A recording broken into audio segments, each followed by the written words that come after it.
இந்த உலகத்தில் பல விஷயங்களை பார்த்துருப்போம், புதிய புதிய விஷயங்களை கற்றுருப்போம், புதிய மனிதர்களை சந்திச்சிருப்போம். அதே போல் உயிர் சார்ந்தோ உயிர் இல்லாமலோ பல விஷயங்களை இழந்திருப்போம்.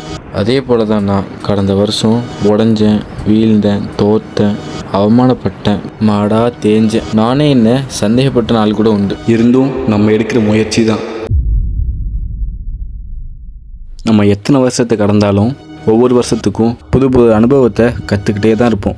புதிய மனிதர்களை சந்திப்போம், அவங்களால நல்லது நடக்கும், கெட்டதும் நடக்கும்.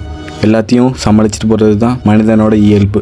அதனால் எந்த விஷயமா இருந்தாலும், எவ்வளோ துக்கமாக இருந்தாலும், இந்த 2026 நம்மளை நல்ல நோக்கத்துக்கு, நல்ல விஷயத்துக்காக தள்ளுங்கிறத முழுசாக நம்புவோம். இதை முன்னுதாரணமாக வச்சு இந்த வருஷத்தை நம்ம தொடங்கலாம்.